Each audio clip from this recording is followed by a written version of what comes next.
तो आज जो हम लोग बात करने वाले हैं वो ठोस अवस्था का अगला टॉपिक है और वो है पैकिंग एफिशिएंसी, पैकिंग फ्रैक्शन मतलब संकुलन दक्षता या संकुलन प्रभाज। ठीक है, ये ठोस अवस्था का 9वां पार्ट हम बना रहे हैं और इसमें जो एक क्यूबिक क्रिस्टल सिस्टम है उसका जो लैटिस है सिंपल क्यूबिक बीसीसी और एफसीसी, उसमें कितनी ज़्यादा सघनता है, मतलब उस क्यूबिक स्ट्रक्चर में कितना ज़्यादा स्थान गोलक परमाणुओं के द्वारा ऑक्युपाई होता है, उसका परसेंटेज हम लोग कैलकुलेट करेंगे। मतलब कॉम्पैक्टनेस देखेंगे, पैक्ड देखेंगे कितना ज़्यादा कौन सी जो लैटिस है वो कितना ज़्यादा सघन है, तो उसका परसेंटेज कैलकुलेट करने के लिए आता है। यूपी बोर्ड में भी आता है और सीबीएसई और आईसीएसई बोर्ड में भी very important topic packing efficiency और we can say packing fraction in crystal system and mostly in crystal lattice simple cubic BCC और एफसीसी। तो क्या है आखिर ये संकुलन दक्षता या संकुलन प्रभाज है क्या? ऐसे समझिए आप कि गोलक परमाणुओं का अरेंजमेंट है, पैकिंग है 1 dimension 2 dimension 3 dimension, we have discuss earlier. तो 3 डायमेंशनल की बात हम कर रहे हैं। अब उसमें जो परमाणुओं का जो स्टैकिंग जब हम करते हैं परमाणुओं की, तो उसमें अगर आप देखें तो परमाणु जब भी रखे जाएंगे तो बीच में कुछ वाइड आएगा। इसके पहले वाले टॉपिक में जैसे अंतराकाशी छिद्रों की बात कर रहे थे या रिक्तिकाओं की बात कर रहे थे, तो होल्स रहेगा ही रहेगा। अगर मान लीजिए हमारे पास कोई क्यूब हो और उसमें हम गोलक परमाणु को व्यवस्थित करना चाहते हैं, तो ये तो तय है कि जितना भी क्यूब हमारे पास होगा, क्यूब जो एक क्यूब जिसका आयतन है, तो अगर गोलक परमाणु को उस एक क्यूब वाले आयतन में हम रखेंगे तो जितना भी उपलब्ध आयतन होगा वो सारा का सारा आयतन गोलक परमाणुओं के द्वारा घेरा नहीं जाएगा। मतलब कुछ ना कुछ ऐसे स्थान होंगे जो बचेंगे। अब ये किसमें कितना बच सकता है और किसमें कितना कम से कम बचेगा, इसका निर्धारण करने के लिए हम संकुलन दक्षता निकालते हैं, मतलब पैकिंग एफिशिएंसी। मतलब उस क्यूबिक क्रिस्टल्स के अंदर कौन सा क्रिस्टल कितना ज़्यादा सघन है ये हम देखेंगे। उसी को टर्म दिया गया है संकुलन दक्षता या संकुलन प्रभाज। ठीक है, क्योंकि जो रिलेशन है ना, थोड़ा सा एक स्फीयर है, सॉलिड स्फीयर की बात हमारे पास है गोलक परमाणुओं की, और उसमें हम क्यूब की बात कर रहे हैं, तो दोनों को रिलेट अगर हम कर रहे हैं तो कुछ तरीका होगा जिसके द्वारा हम ये बता सकते हैं कि इस क्यूब के अंदर इतना हिस्सा गोलक परमाणुओं के द्वारा घेरा गया और इतना हिस्सा घेरा नहीं गया, अर्थात रिक्त स्थान होगा। ठीक है, तो उसी को नाम दे रहे हैं हम संकुलन दक्षता। कैसे कैलकुलेट करेंगे? तो सिंपल समझिए इसको, टोटल जो वॉल्यूम होगा क्यूब का, तो क्यूब की भुजा क्या है? ए, और क्यूब का वॉल्यूम ए इंटू ए, तो ए क्यूब का जो वॉल्यूम होगा पर्टिकुलर ए क्यूब होगा हर बार। अब दूसरा जो इसमें गोलक परमाणुओं की व्यवस्था है वो सरल घन हो सकती है जिसके लिए जेड की वैल्यू 1 आती है। ठीक है, बीसीसी हो सकता है जिसके जेड की वैल्यू 2 आती है, एफसीसी जिसके लिए जेड की वैल्यू 4 आती है। अगर आप थोड़ा सा कंसीडर करें तो यहाँ जिसमें एफसीसी केस बन रहा है वहाँ गोलक परमाणुओं की संख्या 4 है, तो जाहिर सी बात अगर गोलक परमाणुओं की संख्या 4 है तो वहाँ पर जो सघनता होगी, मतलब जो संकुलन दक्षता होगी वो सबसे ज़्यादा होगी। तो एफसीसी में संकुलन दक्षता सबसे ज़्यादा है। ठीक, इसको आप ऐसे समझ सकते हैं, संकुलन दक्षता जो है, संकुलन दक्षता ये है गोलक परमाणुओं द्वारा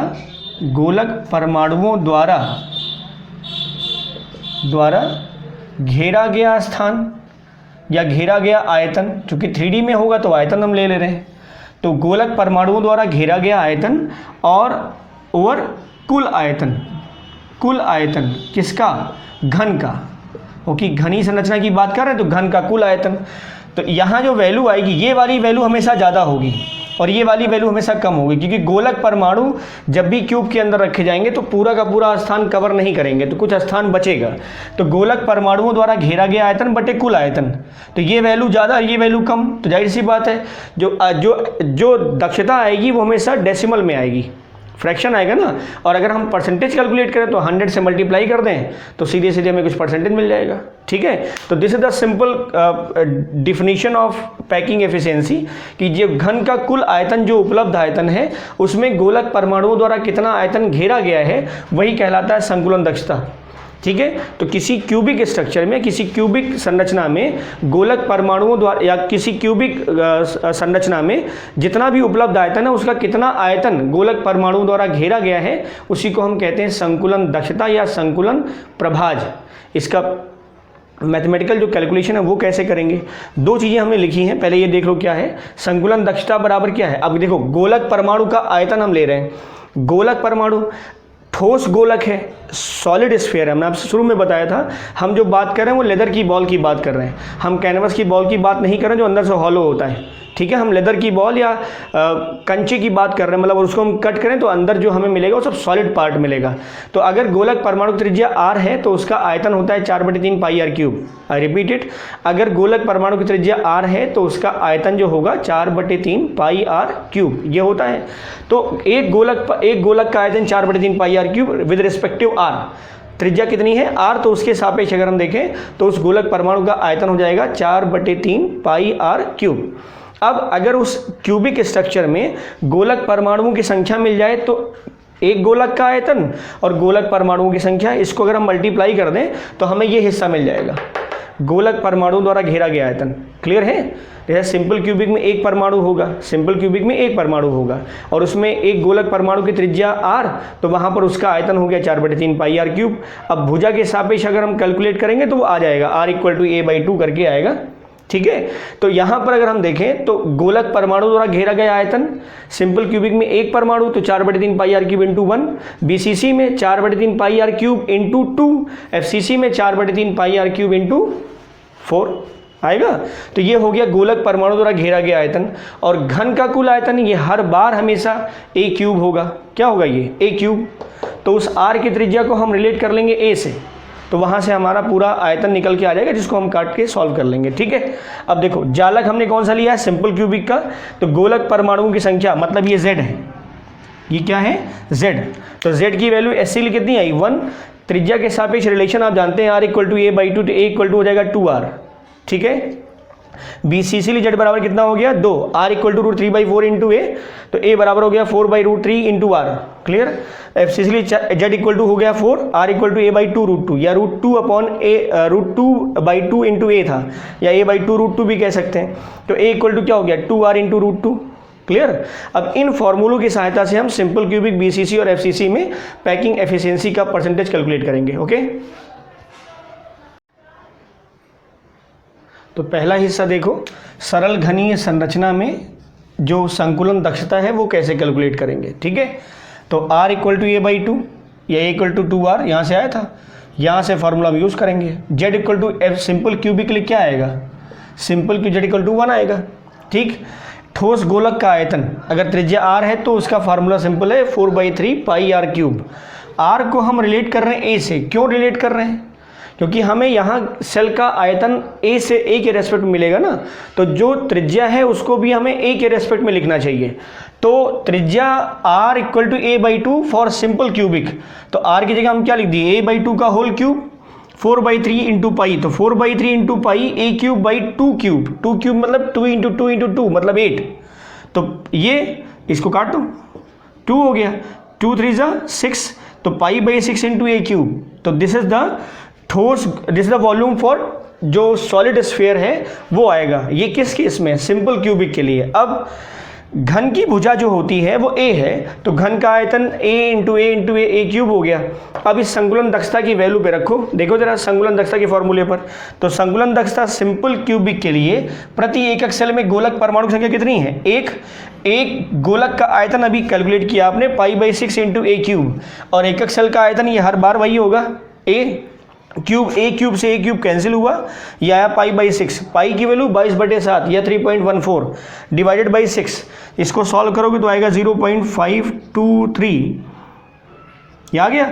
अब इसका अगर परसेंटेज निकालें, प्रतिशत मात्रा निकालें, तो संकुलन दक्षता की प्रतिशत मात्रा, परसेंटेज अगर हम कैलकुलेट करें, प्रतिशतता कह सकते हैं आप, तो 0.523 multiplied by 100 that will be 52.3%। मतलब सरल घनीय संरचना में गोलक परमाणुओं द्वारा जितना भी स्थान होता है उस क्यूब का, उसका केवल 52.3% हिस्सा घेरा जाता है। शेष रिक्त स्थान जो होगा इसमें, रिक्त स्थान, तो 100 माइनस 52.3 करोगे तो आएगा कितना, 47.7%। तो इसमें जो संकुलन दक्षता है सिंपल क्यूबिक में 52.3% और इसमें 47.7%। तो क्यूबिक क्रिस्टल का दूसरा फॉर्म है बॉडी सेंटर्ड, BCC, ठीक है।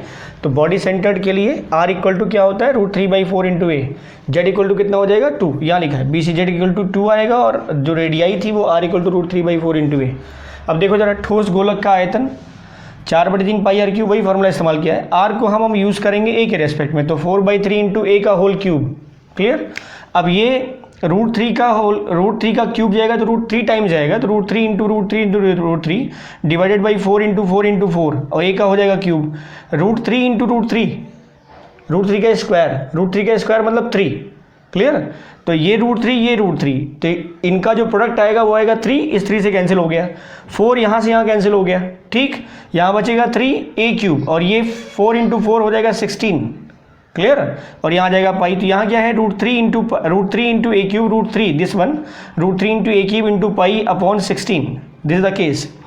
तो √3/16 इंटू a3 इंटू पाई, ये हमने वैल्यू लिख रखी कि इसका ठोस गोलक का आयतन इन the case of BCC, body centred cubic में जो ठोस गोलक का, एक ठोस गोलक का जो आयतन आएगा वो आएगा √3/16 इंटू a3 इंटू पाई, यहाँ से √3 into a3 into pi upon 16, clear.